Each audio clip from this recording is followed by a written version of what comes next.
matter of bigger things have been going on for years. And, you know, I've been following some recent trends on this discussion. Bigger Bigs as if he has now become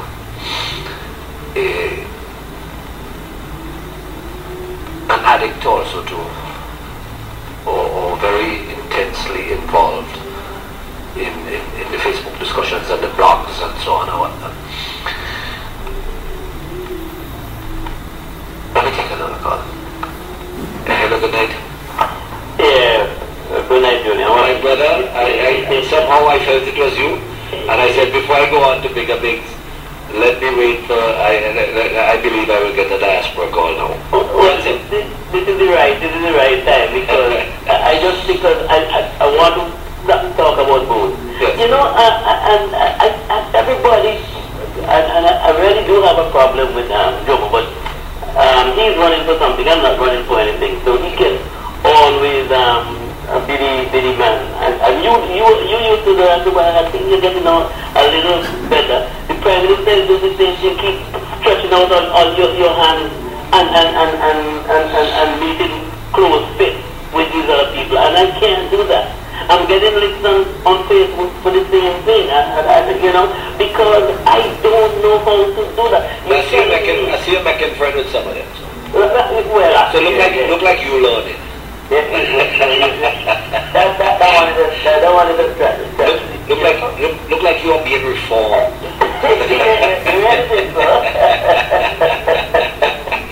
And I know the comment they were right there now. Julian corner caddy. Julian got caddy now. But they're not involved. But let me give you one little thing. And I've been saying this thing a long time about Kenton Chance for some reason, because he always wants to tell it he has his double masters and things, and he thinks he's the best journalist in St. Vincent and maybe the Caribbean for whatever reason. But you know when one time he and Jomo was on the radio, and apparently they went to something at the park, and the guy at the door with the guy who is collecting tickets or whatever he's doing recognized Jomo and was you know, let's greet Jomo and so on and all of that and let Jomo pass. And he had a problem getting in. And he came on the radio and complained about that. And I'm saying, the man is wet behind his ears. He just came back and he wants people because he has his double master something and so on to recognize him, and he's this big shot. And I called him on the radio and conference. I know this kind of person. But Jomo can always hold him in his arms and talking about his friend, he's his best friend. If he's his best friend, I want him to go now. And I bet he wouldn't do that. Go, you know, but his best friend. Go and help him campaign. Go and help Jomo campaign. Let me ask you, when I played the tape tonight, you had gotten the gist of the discussion? Remember? Yeah. All right, okay. I'm trying to tell you, but I wrote, well, you probably don't see, but I wrote it on Facebook too, and saying about it. But like I said, I'm not running for anything, so I can say what people call me alarmist. Some people say I shout too much, but I believe in my government and the work they're doing. And I really have to come down hard on people when they criticize. And I make no apologies. And I said I'm in the diaspora, and I'm not running for anything. I would not go overboard and to get food or anything like that and so on and all that. But I would fight for my party, and I have said that. Now let me go over now to the Bigger Big thing. I just, you know, Tower wrote a beautiful piece, and I made some remarks there. And I'm asking. I've been following that trend. So you're prize of some of the questions that I'm asking. Yes. Right? Yes. But somebody tell me to ask him, you know, if he's such a big businessman and so on, you know, well anyway, I should thought I got to read it, so let me leave that. Yeah. But, you know, I talked to a good buddy of mine up here, but I think he came on today, I think. Anyway, but that's another story. So, seeing that you're going to attack that, I am listening for that one, because you see, I think what he's looking for some, I understand it, alleged that he's looking for some space on a radio radio program that he can come and challenge people and all that, and he wants people to call in because Ryan did, promised to put him, I guess Ryan must be scared to put him on a Sunday program. He criticized Camilo and Luke Brown, and because he made his $11 million business and all this kind of stuff, and, you know, but he's not saying the government has been there when you got all these concessions and so on cement and all that, and why I want to know if the government is asking you to, you make so much money on the government, you bill your thing to $11 million, right? And the government said, well, okay, for environmental purposes, you can't dig on that side and so on, you shouldn't do that. And also, don't put on the padlock on the little road that the farmers are using to go to their plant and all that. You're just greed.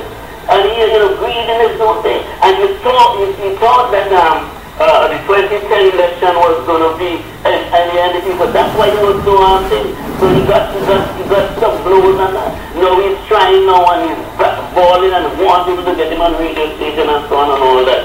But you know what? He end up like the dog and the bone. I'm sure you heard that thing and so on. The dog who grabbed leg on the bone and grabbed for the shadow. And let me let you expand on that. Yes. Anyway, good night. Okay, well, I'm listening. They're commenting. I went down to look on. They're commenting on you. Oh yeah, I know. They're going to do that. All right, cool. You and those guys. All right. Okay. Yes. Okay.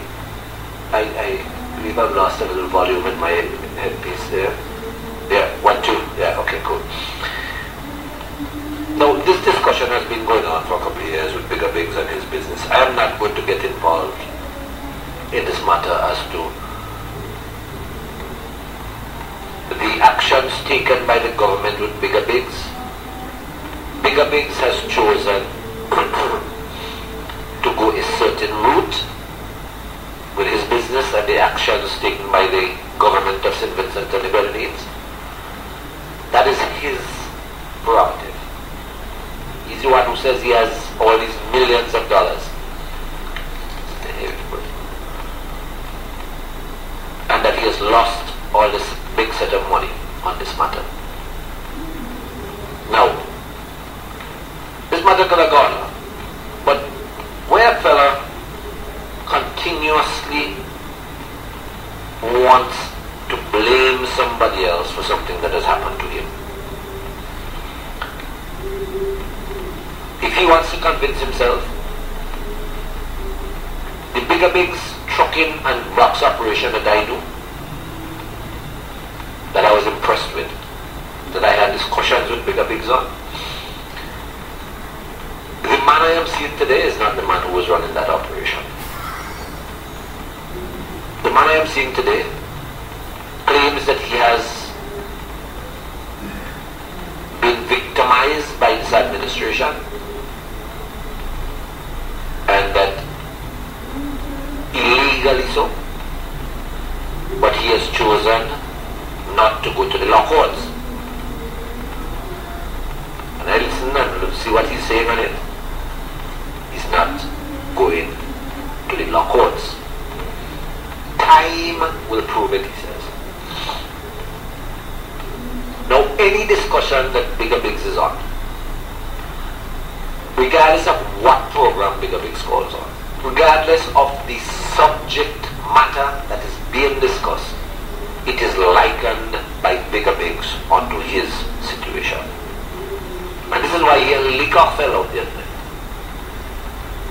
And they tried to patch it up on it. Where somebody sent a text and said, regardless, Bigger Biggs, regardless of what we discuss, you always personalize this thing and bring in your situation to bring it as an analogy. And you always end up talking too much about yourself. He got very annoyed about it. And he and Leacock had words over it and all kind of thing and so. He explained to Leacock why he got upset with it. That was one reason. But almost every situation, he draws it, and it is to be the subject matter.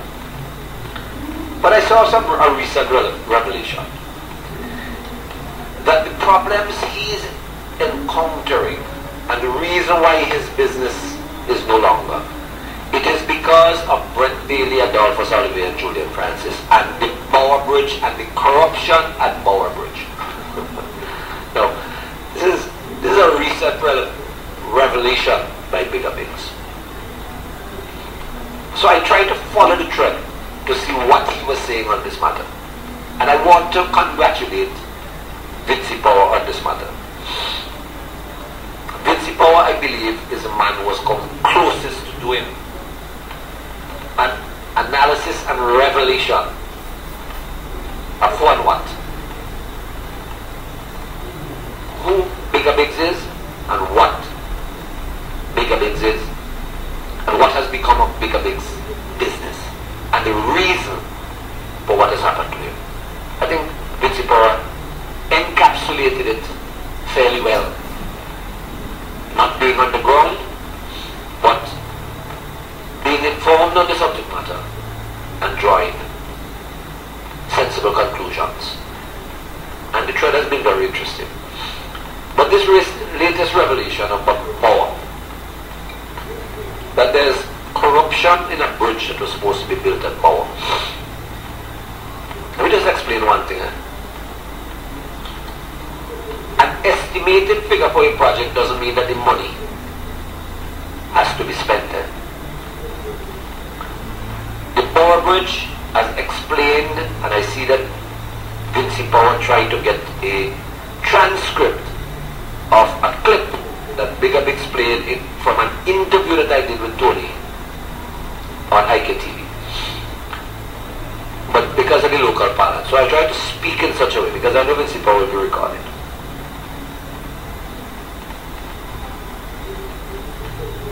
During heavy rain some years ago, there's a crossing. There are two ways to approach the lands above Rabaca. One is through Bower and one is through Rabaca. And through Rabaca is through Bigger Bigs' land.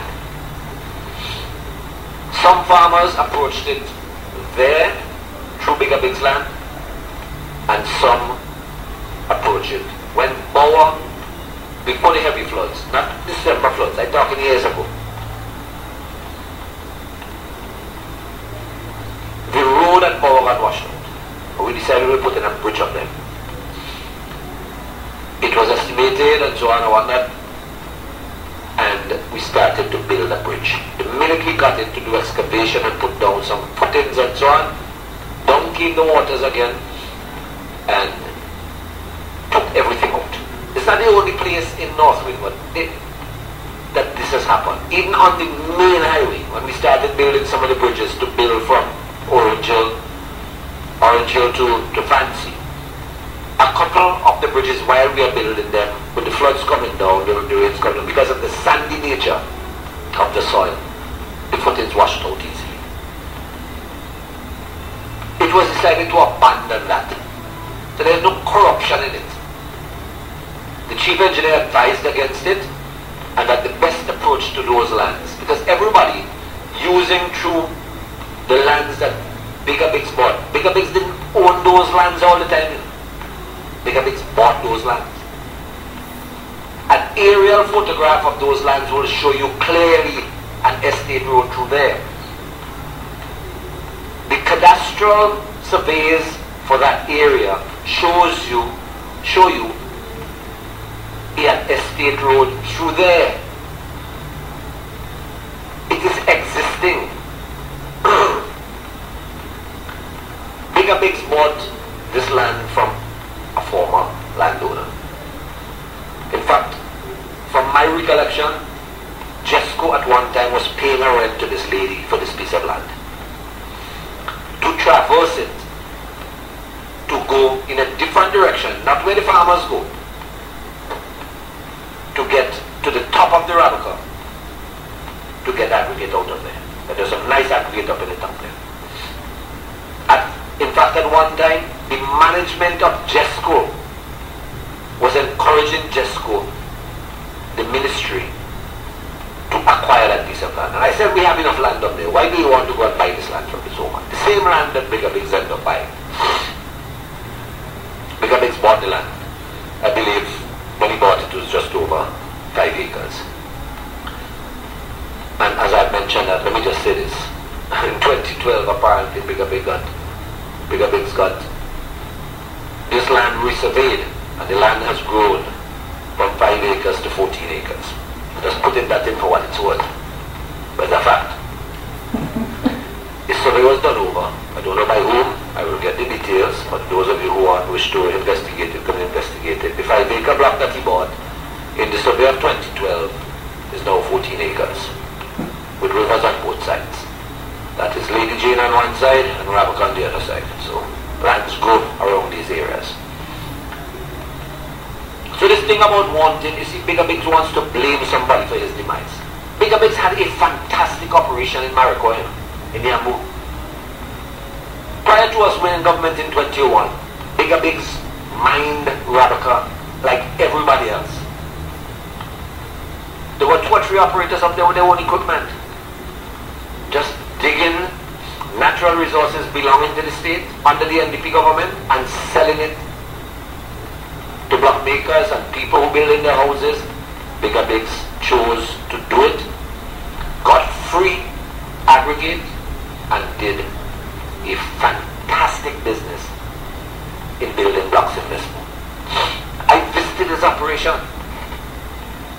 Very efficient sifter. He had different chutes and so on, getting different grades of sifted material for different jobs, and built fantastic blocks.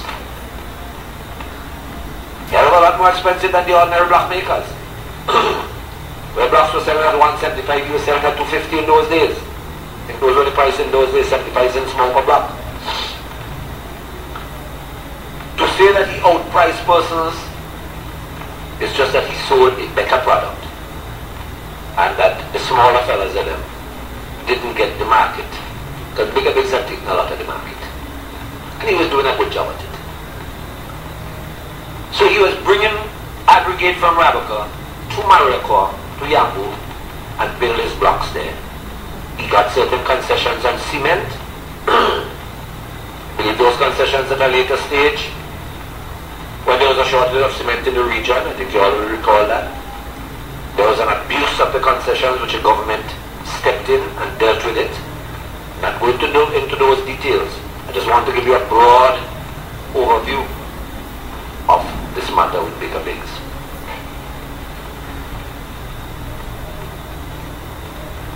Let me take the door. I'll come back because I don't want to. Hello. I do. Like calling from my father area, North. Yeah? Not where? Calling from my father area. North. Oh God. Yeah. Good morning, I got it morning. Yes, ma'am. Yes. Where tell me, and I'm trying government Bigger Bigs around it. No, I think he bought that since we come to government. I do open you up. Yeah. I think he bought that since we've been in government, because when we took government, there was a woman-owned land. Right. Yeah. Well, Bigger Bungry from down there by the small bridge. Right up with, with the Chinese man and get push up, the school push up in the water. Yeah. Right, so we understand how Bigger Bigs people are landed. Yeah. I think the lady from where my father was doing it with her period. I mean, I'm not here to hold it again from where. An old lady died and the lady landed somewhere. People are the always take care of them. And think Bigger Bigs bought the land from the lady. Well, I know he bought the land. I don't know the details and I don't want to speculate on it. I think I spoke with him. I know, but you don't know the details of the purchase. Yeah. So he's going to be right up to the Chinese man and get it. But he's supposed to have 5 acres of land up there. Yes, that's the land you have there. While it's on news, I think it's patronized, which are any north is Trinidad walk or something like that. Yes. So, check the government, West Coast government, nothing is this price. Is my daddy? Yes, you're daddy. Am I right? Well, you tell me something else. Yeah, everybody is doing it now. Everybody's doing it. My father is supposed to do that. Yeah, man. Yeah. So you're there now? Yeah, I write to my dad. I just draw on my foot and with my father going in. All right, boss. That's with my father going inside. So you have a good night. Let me continue the old talk for the bigger bit. I want to get this across before 10 o'clock. All right. Okay, good. All right. Yes, ma'am. Yes. So, if you want to continue to blame somebody else for your demise, you had a thriving thing going. You stopped getting the Ramazan free. You decided to buy 5 acres of land. Well, there was nothing wrong in you doing what you were doing before. But the raping of Ramaka had to stop. And in the 2005-2010 election, when Bigger Biggs changed his support and came out fully for the NDP, I reminded persons during that campaign of Bigger Biggs' wish and intention. I will state this categorically. Bigger Biggs got his license to mine on that piece of land he bought when I was Minister of Fiscal Planning. You know that? All you hear Bigger Biggs say. You never hear him say that. It was under my ministry. I was the minister when he got the license to mine. It was done by the Physical Planning Development Board. They did the assessment and they gave him conditions under which he should mine. And basically, mine the thing. We don't have a problem with you mining it. But you must do certain cleaning up as you mine. In other words, when you dig out big holes and you mine the Ramaka, if you take off the topsoil, you must store the topsoil, so when you get your aggregate out, you must cover back with the topsoil. All those were conditions that were placed. And some of these conditions are the conditions he violated later on, which caused the withdrawal of his license to mine. So I just want to establish that I was the minister. I was not the minister when his license was revoked. I have heard it on numerous occasions. I believe his license was revoked in 2011. I was the Minister of Housing, Informal Human Settlements, Lands and Surveys, and Physical Planning. In the second term between 2006 and 2009, up to the end of 2009, for 4 years. In early 2010, I moved out to start the preparation for the campaign of the 2010 election, like I moved out in 2005 to start the campaign for the election of 2005, both elections held in December. During that time, Minister Caesar acted for that short period in 2010 as Housing, Informal Human Settlement, Lands and Surveys and Physical Planning. And then Minister Bergen, after the 2011 election, 2010 election, was the minister, and it was under Minister Bergen that his license were revoked, not Julian Francis.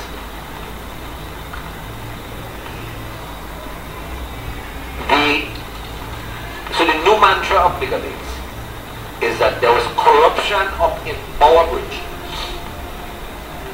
Sufficient. Money was even spent up there to say that there could have been corruption. The idea was, we are going to use the rights afforded. You see, under this constitution, under the laws of this country, the chief engineer and the chief surveyor have certain powers in it. If you have a road, and that road gets damaged by storm or whatever else, the chief engineer can move in to adjacent land with sufficient notice and use it for a time. If we are going to use it permanently, you move to acquisition, but you can insist that the person rent you at an agreed price. If you don't have the agreed price, if you don't agree on the price, you can go to arbitration, you can get to a committee and discuss it, or you can challenge it in court. But the law forbids the chief surveyor, the chief engineer, to do such. If you read the land law, you will see, and the Chief Engineers Act, You will see the powers that are in there. Now, the access through the land that Bigger Bigs bought was always there. As I say, it is visible from an aerial photograph. Still is up to today. And was all the time. Check all the aerial photographs that we have of that area, you'll find it.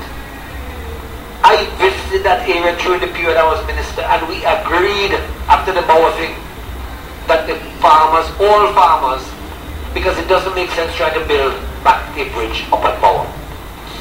Let us use this land, this access to the state road, and the farmers will use that to go. And that is when things started falling apart, when Bigger Bigs feel that he can close it off and lock it and all kinds of things and so on.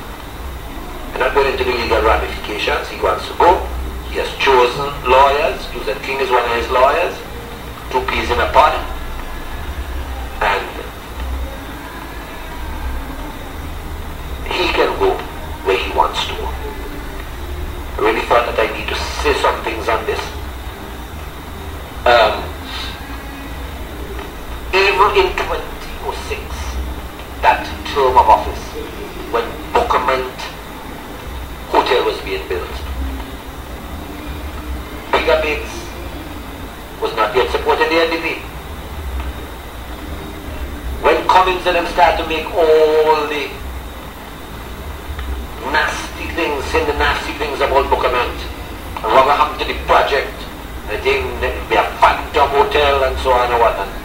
Bigger Bigs, man, said, man, all you crazy, man, all you crazy people. He went to the Prime Minister, he said, man, I get in such good business from down there, making good blocks, and I selling good blocks to these people down there, and I get in good business. Prime Minister, don't worry, them crazy man, they have on the other side. Not only to know that he got and Julian put them 3 peas in a pot. He lose it and comments. So when I'm saying this for the benefit of those who have been reading this thread, understand. If the gentleman feels that the government made a mistake, that the government is victimizing him, as everybody been advising him over the past couple of weeks, and he insists, no, he ain't going that way there. Time will come, the elections will come, when NDP win, and Julian Francis and Brett Bailey and Adolphus Oliver get charged for corruption. He go get his settlement. He go get back Rabaka must be. Well, NDP got win government first. But when NDP win government, in Bigger Bigs' mind, he's going to get it back. What a fella have in mind, you can change him. Bigger Bigs is at that stage, look at the people that he's lining up who's in his defense, Julian King. Daniel Cummings is one of his big fellas too, and as I say, I describe them as 3 peas in a pod. This is a man who left everything to rot out there, you know. The government didn't stop him from going there and get his stuff, you know. All the government said is correct these areas. He is not done. He's not fulfilled the conditions. Bigger Bigs left everything there. So if he left everything there, that means he had no money to move them. So maybe he had financial problems even before the government moved in. And something that Nancy Power also pointed out. Have we ever considered maybe Bigger Bigs was having serious financial problems even before the government moved in? And it's a good cover-up? Is it a good cover? To say, well, I have always been successful in this thing, I have done very well. The only time I started having serious problems is when the government closed down. But is that so? Could we look closer at Yambu and see what was going on there? Why was that closed? And since then we have heard of chicken and everything else and so on. So a fella can talk and talk and talk and talk. You know, sometimes the best thing to do is to just allow a fella to ramble and ramble and ramble and ramble and ramble. Sometimes months, days, weeks, years. Let them talk. But his new mantra now on this thing is the corruption of the Bower Bridge. That is what caused his demise at Ramka, and the government come and close him down. nothing like that. Nothing like that. He bought the lands. He has legal title to it. A man leave the truck there, and I see him commenting, oh, the truck, door gone, they take out the windshield, the windows and the building. There's a fellow who owned these assets, you know. Government didn't take possession of these assets, you know. Bigger Biggs was so happy, he abandoned everything and left them there. Now should we be asking questions as to why? You just leave everything there. Truck rotten down. Whatever equipment you have, they start to rot. I mean, that is a very fierce environment there, you know. Things rotten there easily if you don't take care of them and wash them and oil them easily, quickly. You will sit down and watch all these things you had there just disappear. Just leave them there, abandon them in the grass, go over them. Instead of you spending a little time and try and restore the place, fill the conditions, or move it. I mean, what are you going to do? If eventually you go to court, what are you going to show as evidence? The pictures that you have 5 years later? Huh? That you left them there, they exposed. Government shouldn't protect them then? All government did was revoke your mining license. It didn't acquire your assets. Government didn't put a stop on your assets to say you can't touch them, you can't move them. You could have put them in a safe place and you have moved. So you can speak on this matter and continue to speak the way you speak here. I see all the advice being given to you. And I think eventually common sense will prevail. I think I heard enough of this thing for the years, the past 3, maybe 4 years.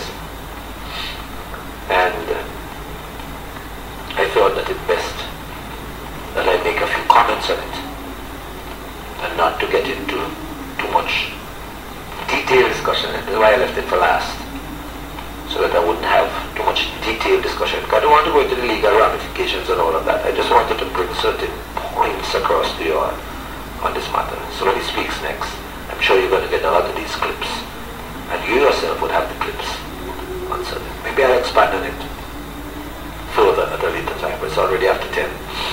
And I'm going to do this call that is on the switchboard right now. And let's see who's on that call. Hello, good night. Good night, sir. One question. My brother. Right then, man. I told him you'll call me for the night is done. No. Last week I was to call. But the point that you made a while ago about Bigger Biggs buying 5 acres of land, how we end up with 40? I know that one. That one will never be lost on you, Stanley. No, I really want to know. I myself am flabbergasted. This is only 5 acres to buy. How we end up with 40? So there is a debate going on as to a subject matter that they call in land law accretion. So that if you are boundary by the river and the river moves, your boundary moves with it. So I raise the question, what happened to the boundary on the other side of the river? Because if the river moves away from my land, let's say a river runs between my land and your land standing, right? And the river move, I find that the water gone away further from my land, right? So it looked like my boundary over here. The river either gets smaller or it gone over by your land over there. So it can't be the person who had land over here. It can be either the state who will restore the river to its original thing and compensate the person over there or something. But I can't see it. So the person on the other side will be constantly losing the land. That's so confusing too. But it's something I found out recently, that a resurvey was done in 2012, and there is some discussion now about it being 14 acres rather than 5 acres. Yes. But I suppose you will hear more about that. Yeah, thank you, man. And you heard my comments on the matter this afternoon. I will deal with that, my brother. Have a great night, my brother. Okay, right. Yes, sir. Good, good. All right.